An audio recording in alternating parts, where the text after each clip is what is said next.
Assalamualaikum warahmatullahi wabarakatuh. Kami dari kelompok 2, yaitu dengan mata kuliah pedagogis, dosen dengan dosen pengampu Miss Fitri Dwi Arini. Kami akan mempresentasikan hasil identifikasi serta laporan yang telah kami buat mengenai penyelesaian masalah peserta didik di PKBM Sukamaju Sejahtera. Nah, sebelum kita beranjak kepada permasalahan yang ada di PKBM Sukamaju Sejahtera ini, kami menjelaskan dulu latar belakang dari eh, pendidikan non formal serta permasalahan dan juga PKBM yang ada di Indonesia dan Sumatera Barat. Pendidikan non formal di Sumatera Barat telah berakar dari tradisi masyarakat Minangkabau yang memanfaatkan surau sebagai pusat pembelajaran. Namun, seiring dengan perkembangan zaman dan perubahan sosial, peran surau mulai tergantikan oleh lembaga pendidikan formal seperti madrasah dan sekolah umum. Nah, pada abad ke-20, pemerintah kolonial Belanda lah yang membentuk awal dari cikal bakal pendidikan di Indonesia. Pada tahun 1960, muncul bentuk pendidikan non formal baru yang dikenal sebagai didikan subuh, yang inisiatifnya merupakan respon terhadap ideologi politik yang berkembang pada saat itu. Pada tahun 1980 baru dibangunnya Pusat Kegiatan Belajar Masyarakat atau yang biasa kita kenal dengan PKBM yang pertama kalinya ada di Indonesia. Dengan fokus PKBM ini ialah untuk memberikan akses pendidikan kepada masyarakat yang tidak dapat menempuh pendidikan formal. Eh, Namun pada eh, di Sumatera Barat sendiri itu masih belum tahu dan masih belum jelas kapan tahun berdirinya PKBM pertama kali.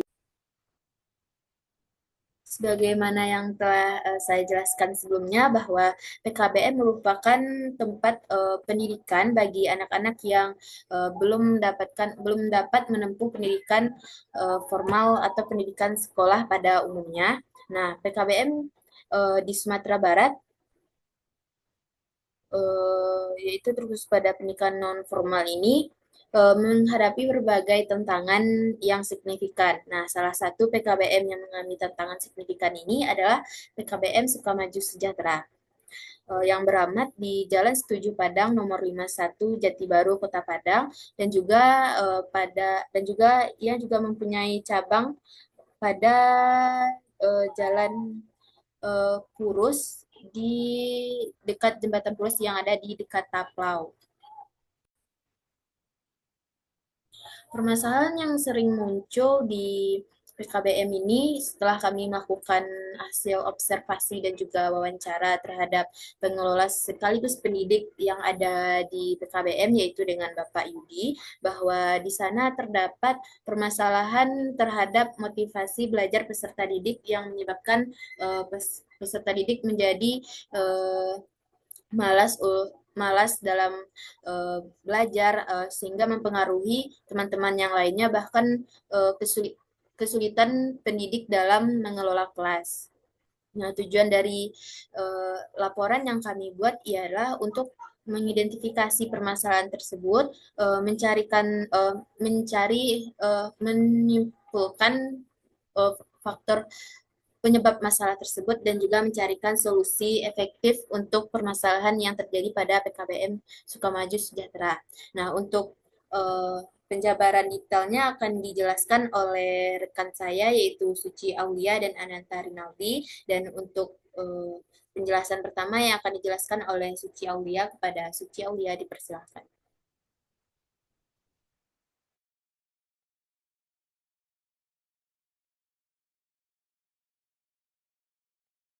Tunggu, slide-nya Mako.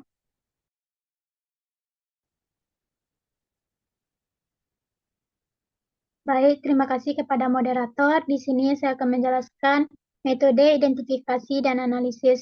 Penelitian ini menggunakan pendekatan kualitatif untuk mendapatkan pemahaman yang mendalam mengenai kebutuhan dan sumber belajar peserta didik dan PKBM Sukamaju Sejahtera.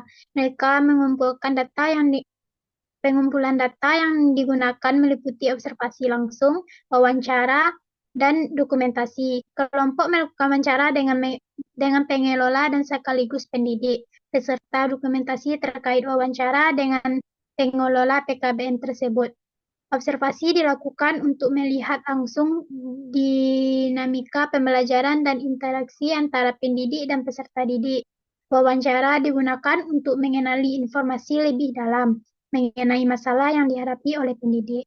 Sedangkan dokumentasi membantu dalam melampirkan proses observasi ke PKBM Sukamaju Sejahtera.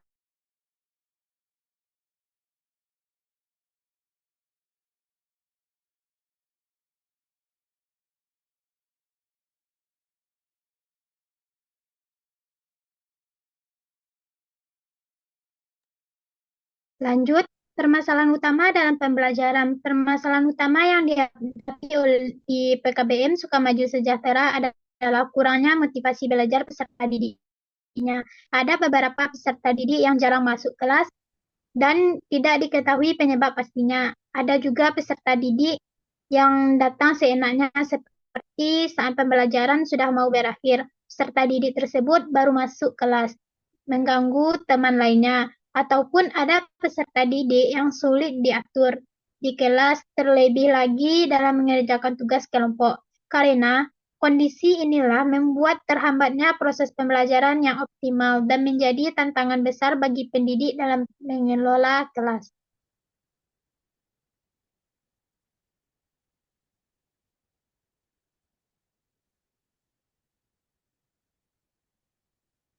Adapun faktor-faktor penyebab masalah, setelah diamati dan melakukan wawancara dengan pengelola dan pendidik, terdapat beberapa faktor yang menjadi sumber permasalahan dalam kurangnya motivasi belajar peserta dan perilaku kurang baik peserta didik. Ada pun beberapa faktor. Yang pertama yaitu faktor dari keluarga. Keluarga adalah lingkungan pertama seorang peserta didik. Keluarga tidak mendukung seperti orang tua yang kurang memperhatikan pendidikan anak atau malah menyepelekan pentingnya belajar. Motivasi anak untuk belajar bisa menurun. Contohnya, ia jarang diajak berbicara tentang sekolah atau malah lebih sering dimarahi daripada diberi semangat. Akibatnya, anak merasa tidak penting untuk serius belajar. Yang kedua, kondisi ekonomi. Faktor ekonomi juga berpengaruh besar. Jika keluarga mengalami kesulitan keuangan, peserta didik mungkin lebih fokus membantu keluarga daripada belajar. Misalnya seperti peserta didik dari keluarga yang kurang mampu sering harus bekerja sampingnya untuk membantu ekonomi keluarga. Hal ini bisa membuat mereka lelah dan kehilangan semangat untuk belajar. Yang ketiga, lingkungan atau tidak mendukung. Kalau lingkungan sekitar tidak memberikan contoh yang baik, motivasi belajar anak juga sering atau juga bisa terganggu. Misalnya, tinggal di lingkungan yang banyak anak seusianya tidak belajar, sering bolos atau lebih memilih bermain daripada belajar, membuat anak mudah terpengaruh dan mengikuti kebiasaan tersebut.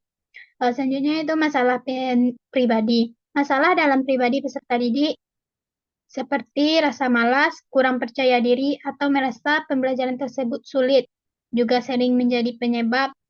Jika peserta didik merasa gagal terus-menerus, mereka juga bisa merasa bahwa usaha mereka sia-sia, sehingga malas untuk mencoba lagi. Selanjutnya yaitu pengaruh teman sebaya. Kadang-kadang ada juga peserta didik yang sengaja mengajak temannya untuk tidak belajar, agar mereka punya teman bolos, teman bermain. Ini bisa terjadi karena mereka merasa kurang perhatian dari guru atau merasa tidak nyaman dengan suasana belajar. Akibatnya mereka mencoba mencari kesenangan di luar belajar dan mengajak teman lainnya untuk ikut-ikutan dalam permasalahan tersebut. Bella, sekian dari penjelasan saya kembalikan kepada moderator. Baik, terima kasih kepada Suti telah memaparkan laporan hasil laporan yang kita buat. Selanjutnya yang akan dijelaskan oleh Ananta Rinaldi. Kepada Ananta dipersilahkan.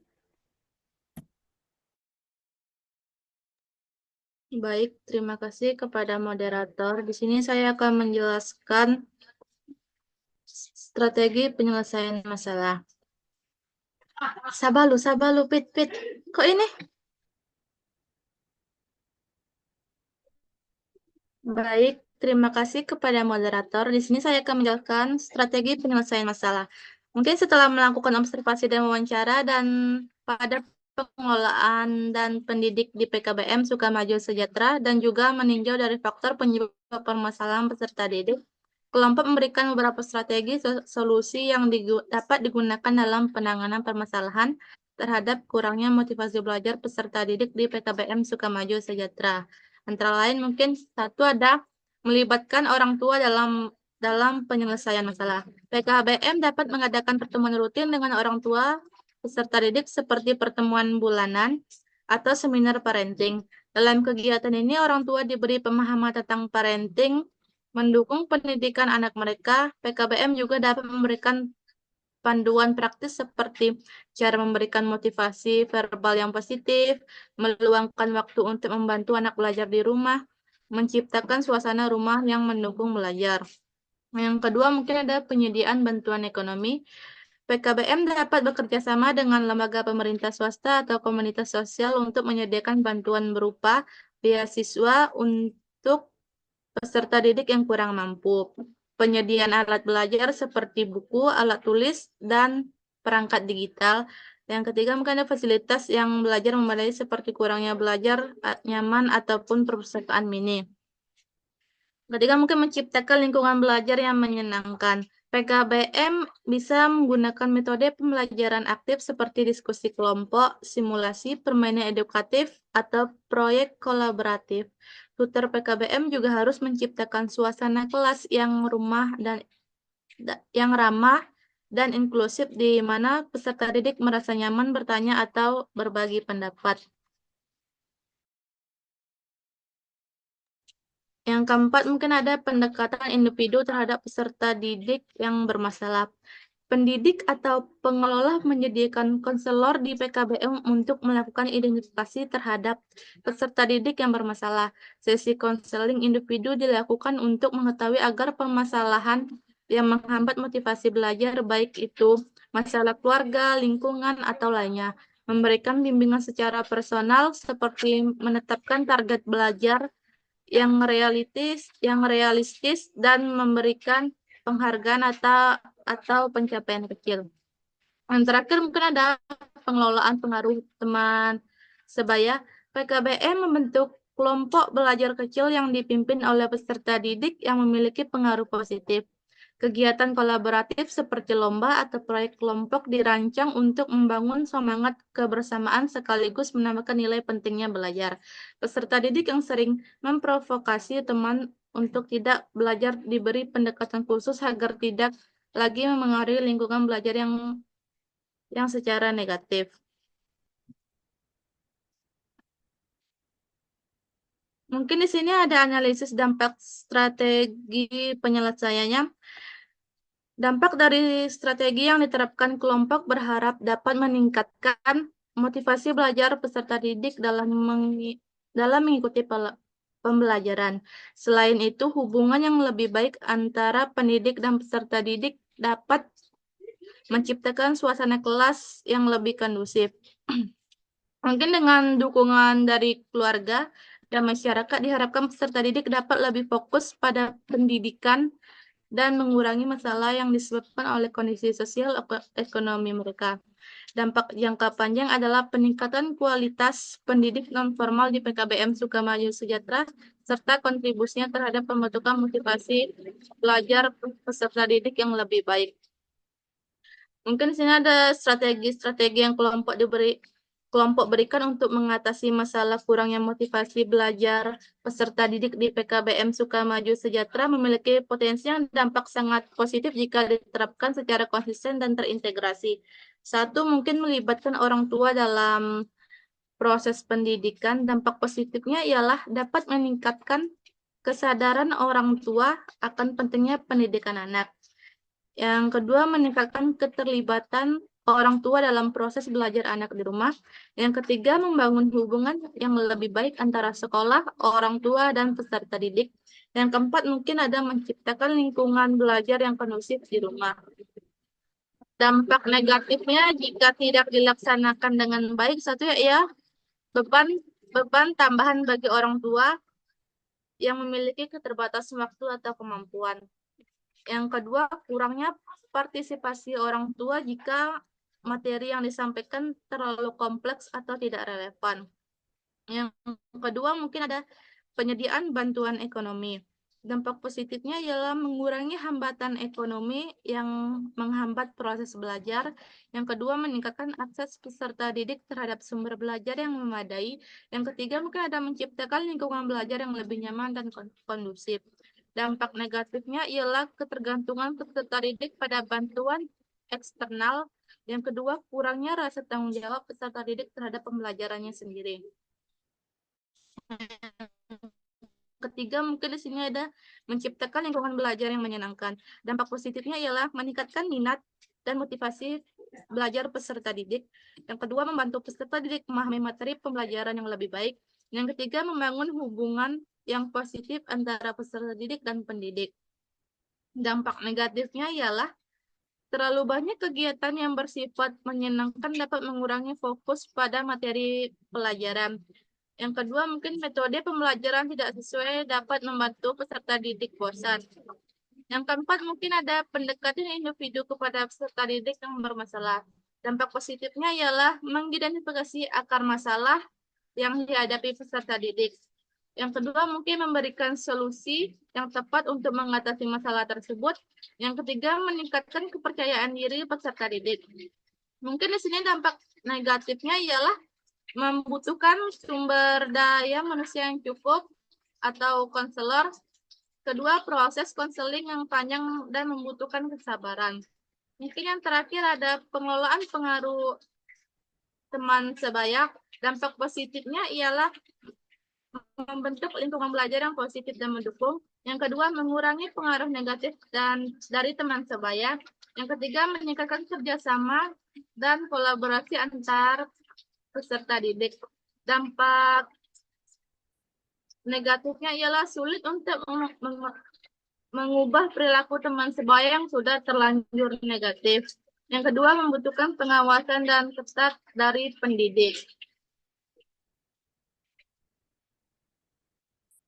Mungkin itu penyampaian dari saya kembalikan ke moderator. Terima kasih.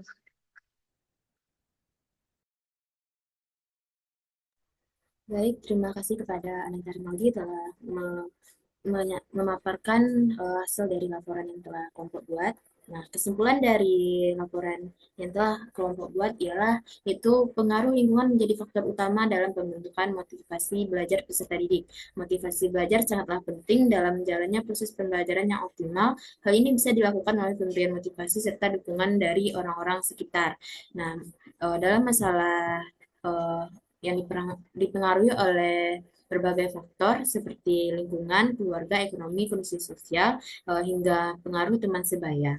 Namun, melalui identifikasi masalah yang mendalam dan pendekatan solusi yang strategis, laporan ini memberikan panduan untuk yang bermanfaat bagi pihak terkait untuk memperbaiki kondisi pembelajaran yang ada di PKBM tersebut. Nah, strategi seperti melibatkan orang tua, menyediakan bantuan ekonomi, menciptakan lingkungan belajar yang menyenangkan, pendekatan individu, serta pengelolaan pengaruh teman sebaya memiliki potensi besar untuk meningkatkan motivasi peserta didik sekaligus membentuk karakter mereka dengan lebih baik.